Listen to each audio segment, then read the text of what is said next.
Assalamualaikum warahmatullahi wabarakatuh. Baiklah, saya Taslim dari PGSD Unsri 2019 kelas Palembang akan menjelaskan tentang penilaian efektif pada pembelajaran PKN kelas tinggi. Nah, satuan pendidikan yang saya pilih ini SDN 1 Batang, kelas dan semester yang saya ambil itu kelas 4 semester 2. Tema atau topik yang saya pilih itu tema 6, cita-citaku, dan subtema itu tema 3, yaitu giat berusaha meraih cita-cita, dan pembelajaran kelima dengan alokasi waktu 1 hari.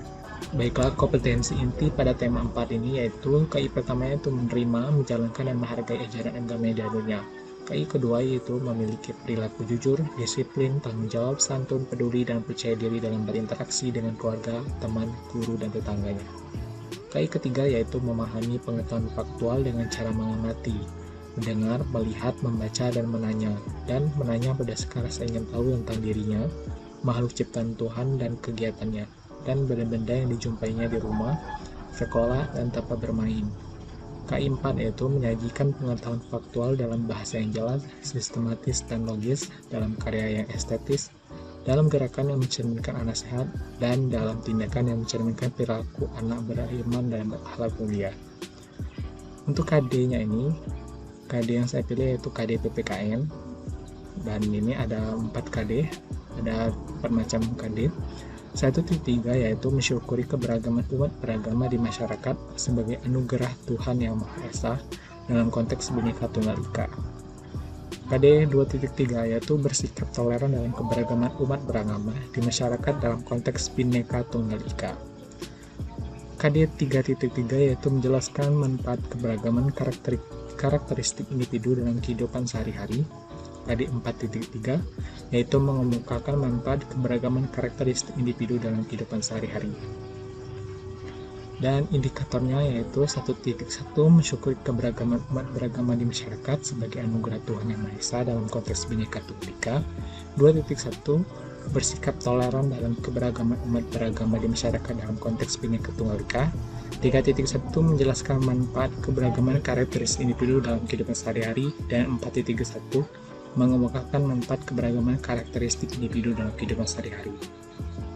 Dan tujuan pembelajaran itu melalui kegiatan mengamati lingkungan sekitar dan berdiskusi, peserta didik mampu mengemukakan manfaat keberagaman karakteristik individu dalam kehidupan sehari-hari dengan benar. Nah, ini merupakan penilaian efektif, jadi penilaian singkat. Jadi prosedur penilaiannya itu penilaian proses yang dilalui oleh peserta didik dengan teknik penilaiannya itu non-tes, dan bentuk penilaiannya itu lembar observasi, dan instrumen penilaiannya itu berupa rubrik penilaian. Nah, lembar observasinya saya buat seperti ini, ada nama dan kelas. Nah, penilaian pertama itu penilaian spiritual.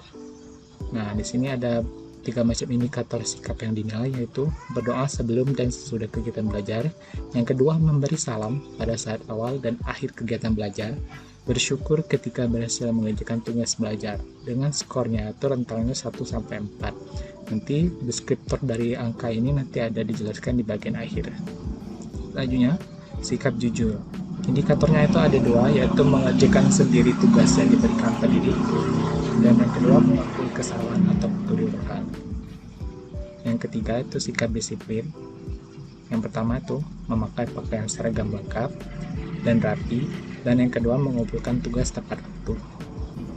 Yang ketiga itu tanggung jawab, dan indikatornya ada 2 juga. Yang pertama menunjukkan prakarsa untuk mengatasi masalah dalam kelompok di kelas, dan yang kedua menyelesaikan tugas yang diberikan.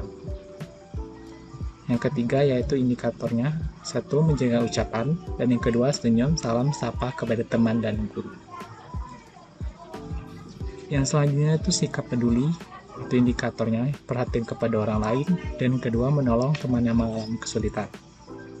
Selanjutnya yaitu percaya diri, dengan indikator yang pertama berani tampil dalam depan kelas dan mengemukakan pendapat terhadap suatu topik atau masalah.